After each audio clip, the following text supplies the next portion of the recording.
હર હર ગંગે મિત્રો, આજે આપણે આવી ગયા છીએ હરિદ્વારના હરકી પેઢી ઘાટે. અને તો આજે હું તમને હરકી પેઢી ઘાટના દર્શન કરાવીશ, સાથે સાથે ગંગા નદીની આરતીના પણ દર્શન કરાવીશ. તો મિત્રો, આજે આપણે હરકી પેઢી અને ગંગા આરતીના લાભ લેશું, અને સાથે સાથે મારી પાસે એના વિશે જે કંઈ પણ માહિતી છે એ પણ હું તમને જણાવીશ. તો મિત્રો, મારી સાથે મારા વિડીયોમાં બન્યા રહેજો. મારી ચેનલને લાઈક કરજો, શેર કરજો અને સબસ્ક્રાઈબ કરજો. અને હા, બેલ આઇકન દબાવવાનું ભૂલતા નહીં, જેથી કરીને કોઈ પણ નવા વિડીયો આવે તો સૌથી પહેલાં તમને નોટિફિકેશન મળી રહે. તો મિત્રો, આ છે જુઓ ગંગા ઘાટ, અને આ છે અત્યારે ગંગા નદીમાં પાણી છોડેલું છે. તો જોઈ લો, બંને કાંઠે નદી સરસ ગંગાજી ચાલ્યા જાય છે. તમે જોઈ શકો છો કેટલું સરસ મજાનું તાજું તેલ જેવું પાણી છે. એકદમ ચોખ્ખું પાણી અત્યારે વહેતું તમને દેખાતું હશે. અને ગંગા ઘાટના તમે જુઓ, અત્યારે લાઇટનિંગ સરસ મજાની, સંધ્યાનો ટાઈમ થઈ ગયો છે સાંજનો, એટલે લાઇટિંગ પણ સરસ મજાની ગોઠવાયેલી છે. અને તમે માતાજી, ગંગા માતાજીના પણ દર્શન થશે. મિત્રો જોઈ લો, તમે વચ્ચોવચ્ચ માતાજીની મૂર્તિ મૂકેલી છે. અને જુઓ, સામે છે એ પુલ તમને દેખાતો હશે, તમે જોઈ શકો છો. ગંગા નદી ઉપર એ પુલ બનાવેલો છે, એ પણ તમને દેખાશે. હવે મિત્રો, હરકી પેઢી અથવા હરિકી પેઢી આ ભારત દેશના ઉત્તરાખંડ રાજ્યમાં પવિત્ર ગંગા નદીને કિનારે આવેલી ધાર્મિક મહત્ત્વ ધરાવતી નગરી એટલે કે હરિદ્વાર ખાતે આવેલું મહત્ત્વનું ધાર્મિક સ્થળ છે.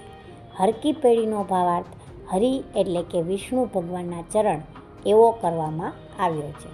હિન્દુ ધાર્મિક માન્યતા અનુસાર સમુદ્ર મંથન પછી જ્યારે વિશ્વકર્માજી અમૃત માટે ઝઘડી રહેલ દેવદાનવોથી બચાવીને લઈ જઈ રહ્યા હતા, ત્યારે પૃથ્વી પર અમૃતના કેટલાક ટીપાં ઢોળાઈને પડ્યા, અને તે સ્થળો ધાર્મિક મહત્ત્વ ધરાવતા સ્થળો બની ગયા. અમૃતના ટીપાં હરિદ્વારમાં પણ પડ્યા, અને જ્યાં આ ટીપાં પડ્યા એ સ્થળ હરકી પેઢી હતું. આ ઘાટ ખાતે સ્નાન કરવાની હરિદ્વારની યાત્રા કરવા આવેલા હર એક શ્રદ્ધાળુની સૌથી ચરમ ઈચ્છા હોય છે, કારણ કે એવું માનવામાં આવે છે કે અહીં સ્નાન કરવાથી મોક્ષની પ્રાપ્તિ થાય છે. હરકી પેઢીને બ્રહ્મકુંડ તરીકે પણ ઓળખવામાં આવે છે. તે પવિત્ર નગરી હરિદ્વારનો મુખ્ય ઘાટ છે. તમે જોઈ શકો છો, જોઈ લો અત્યારે મિત્રો, હરકી પેઢીનો આ મેઇન ઘાટ છે.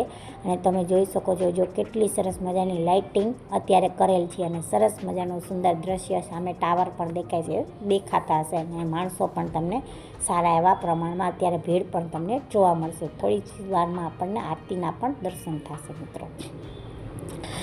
હવે એ હકીકત છે કે અહીંથી ગંગા નદી પહાડોમાંથી મેદાની ક્ષેત્રો તરફ ગતિ કરે છે. આ સ્થાન પર વહેતા ગંગાના જળમાં પાપોને ધોઈ નાખવાની શક્તિ છે, અને અહીં એક પથ્થરમાં વિષ્ણુ ભગવાનના પદચિહ્નો આ વાતનું સમર્થન કરે છે.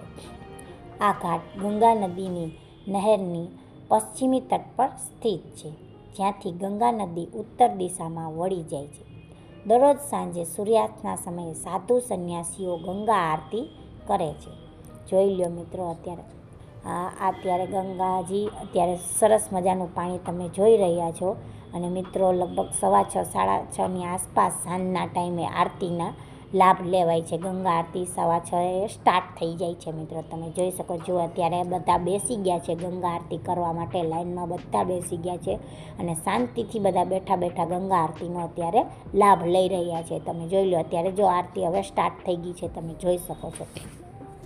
જોઈ લો, અત્યારે આરતીના તમને સરસ મજાના દર્શન થઈ રહ્યા છે.